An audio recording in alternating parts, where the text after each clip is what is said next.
Itinerário da mente para Deus, por São Boaventura.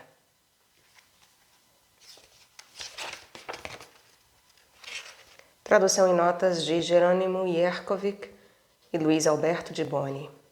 Editora Vozes, canal Leconde. Caros ouvintes, caso gostem do que aqui será lido, adquiram o livro. E também, caso gostem do meu trabalho, venham auxiliá-lo. Isso é possível via Pix, Apoia-se Vaquinha. Centavos são muito bem-vindos. Os links estarão no descritivo. Assim como é possível me ajudar também comprando livros que chegam até mim pela lista da Amazon, como fez o Felipe. Muito obrigada, meu querido amigo. Ele comprou este livro que agora podemos ouvir. Contribua você também. E também curtam, compartilhem, comentem, inscrevam-se no canal. Tudo isso gera engajamento e possibilita a disseminação desse conteúdo, desse conhecimento e também a ampliação do meu trabalho. Muito obrigada pela presença. A todos uma boa escuta.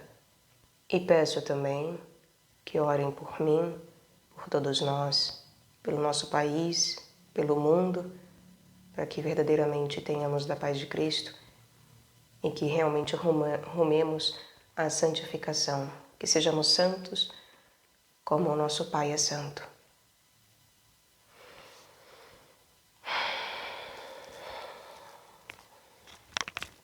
Estamos na nossa quarta meditação.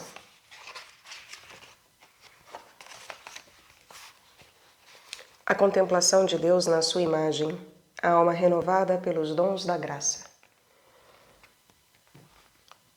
Podemos contemplar o primeiro princípio não só passando pela nossa alma, mas também em nossa alma.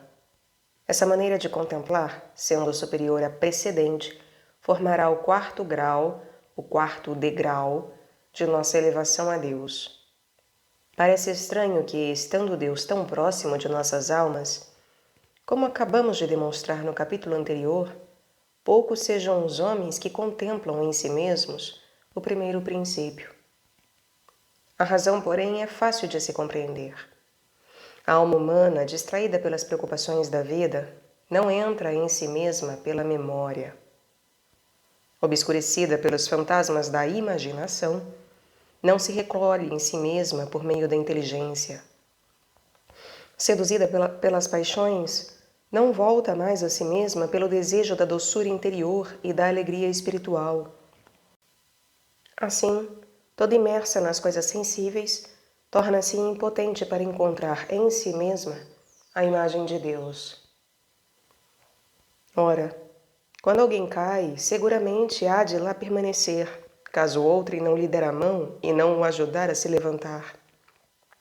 Assim, a nossa alma, caída nas coisas sensíveis, não teria podido reerguer-se perfeitamente para contemplar-se a si mesma e admirar em si mesma a verdade eterna, se a própria verdade, tomando forma humana em Cristo, não se houvesse tornado a escada que repara a antiga escada quebrada pelo pecado de Adão.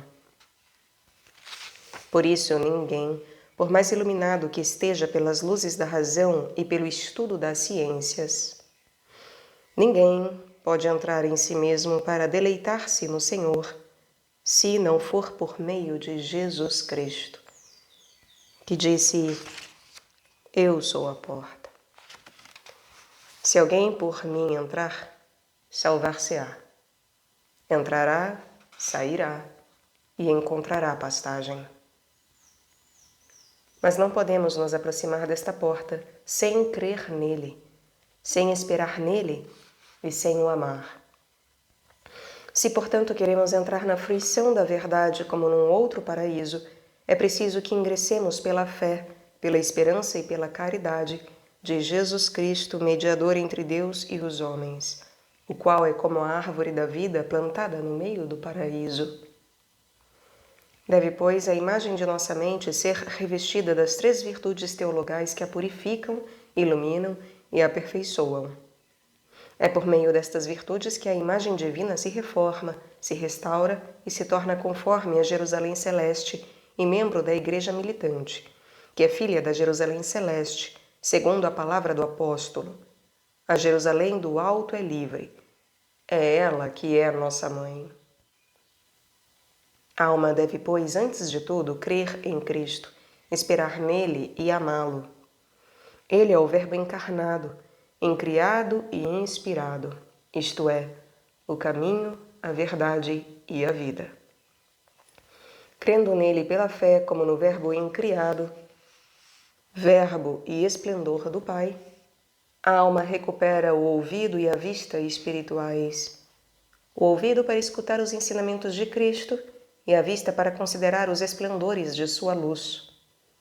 Suspirado pela esperança de acolher o Verbo inspirado, o desejo e o amor fazem-lhe adquirir o olfato espiritual.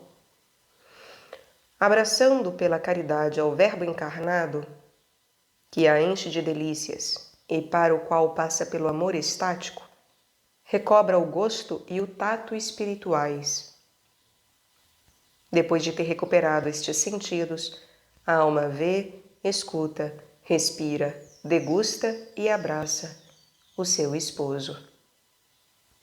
Ela pode então cantar como a esposa do Cântico dos Cânticos, composto precisamente para o exercício da contemplação deste quarto grau, que ninguém compreende senão quem o recebe, porque a experiência do afeto faz conhecer melhor do que as considerações da razão.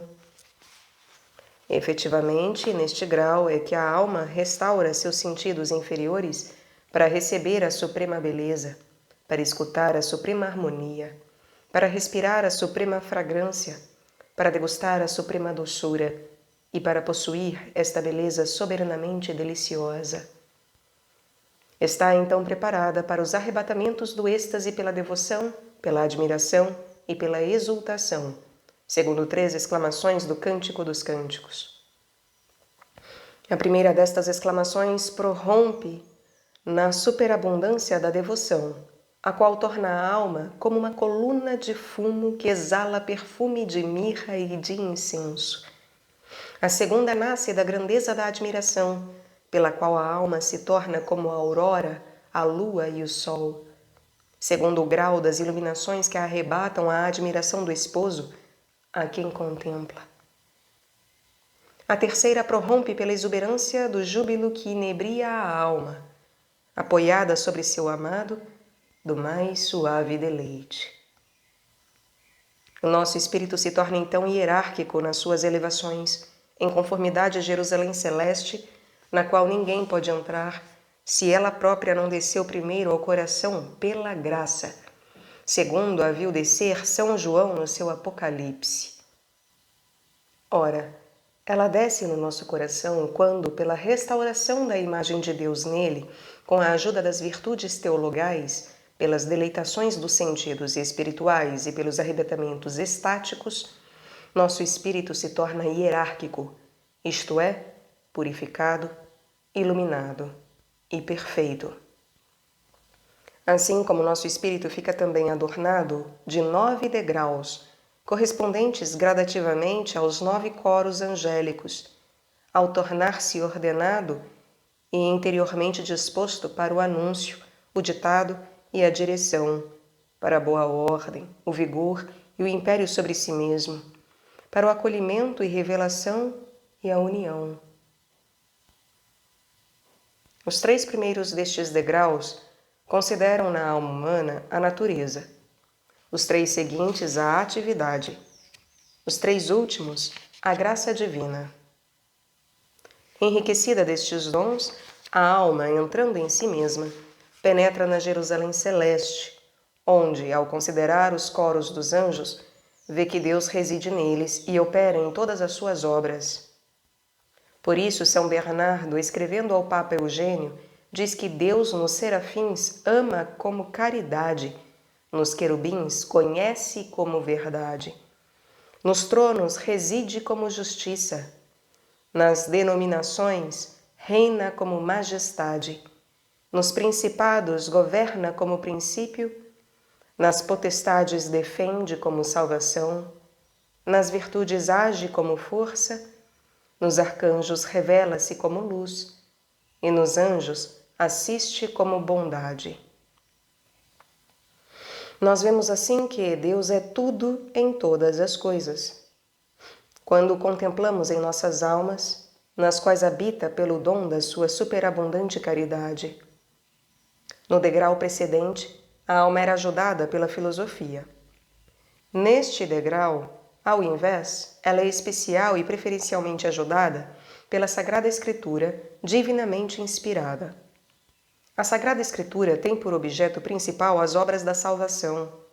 Eis porque ela nos fala frequentemente da fé, da esperança e da caridade, virtudes que transformam nossa alma.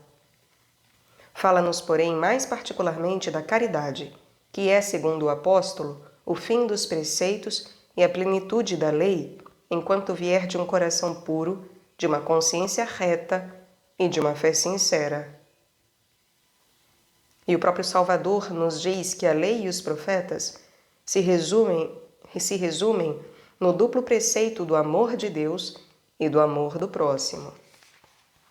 Ora, este duplo preceito encontra sua concretização no amor de Jesus Cristo, o esposo da Igreja. Ele é, com efeito, ao mesmo tempo, nosso Deus e nosso próximo, nosso irmão e nosso Senhor, nosso Rei e nosso amigo, o Verbo encarnado e o Verbo incriado, nosso Criador e nosso Redentor, nosso Alfa e Ômega. Ele é também o sumo hierarca que purifica, ilumina e aperfeiçoa a sua esposa, isto é, toda a Igreja e toda a alma santa. É deste hierarca e da hierarquia da Igreja que fala toda a Sagrada Escritura.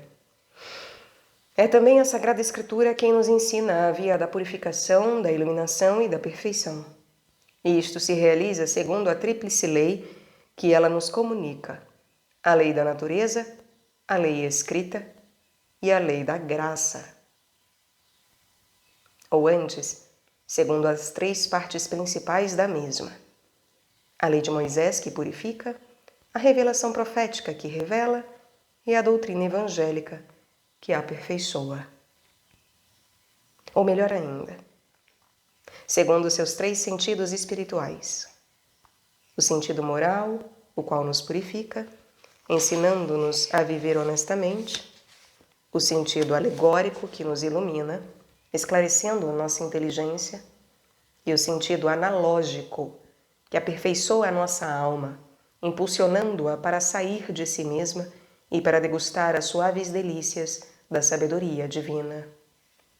Ora, é com a ajuda das três virtudes teologais e com os sentidos espirituais assim reformados, é mediante seus três arrebatamentos já explicados e é com esses atos hierárquicos que a nossa alma entra de novo em si mesma, para ali contemplar a Deus nos esplendores dos santos, e neles, como num leito, dormir em paz e repousar, enquanto o esposo conjura para não a despertarem até que ela queira acordar por própria vontade.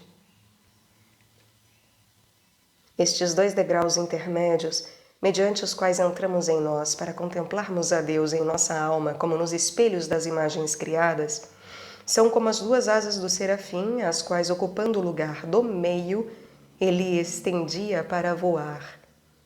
Os mesmos degraus fazem-nos compreender que as potências naturais de nossa alma, consideradas nas suas operações, nas suas mútuas relações e na posse das ciências, conduzem-nos pela mão até as realidades divinas. Nós já vimos isto no terceiro grau. Elevamo-nos a Deus também por meio das faculdades da alma reformadas pelos dons da graça. Isso se realiza por meio das virtudes gratuitas, dos sentidos espirituais e dos arrebatamentos. Acabamos de ver isso no quarto degrau. Conduzem-nos ainda a Deus os atos hierárquicos realizados em nós, a purificação, a iluminação e o aperfeiçoamento de nossas almas, e as revelações hierárquicas da Sagrada Escritura, a qual, segundo a palavra do apóstolo, temos recebido pelos anjos. A lei nos foi dada pelos anjos por intermédio de um mediador. Finalmente, as hierarquias e as ordens hierárquicas que se dispõem em nossa alma, como na Jerusalém Celeste, nos levam também pela mão de Deus. Uma vez que encheu nossa alma com todas essas luzes intelectuais, a sabedoria divina habita como a casa de Deus. Ela se torna filha de Deus, esposa e amiga. Torna-se membro, irmã e co-herdeira de Cristo, sua cabeça. Torna-se, enfim, templo do Espírito Santo, templo fundado pela fé, levantado pela esperança e consagrado a Deus pela santidade da alma e do corpo. Tudo isto é obra de transparentíssima caridade de Jesus Cristo, derramada em nossos corações por virtude do Espírito Santo que nos foi dado. E sem este Espírito, não podemos conhecer os mistérios divinos, porque ninguém conhece o que está no homem, senão o Espírito do homem, que nele está. Assim também as coisas de Deus, ninguém as conhece, senão o Espírito de Deus. Estejamos, pois, enraizados na caridade, a fim de que possamos compreender com todos os santos a largura da eternidade, o comprimento da liberdade, da liberalidade, e a altura da majestade, e a profundeza da sabedoria discernente de Deus.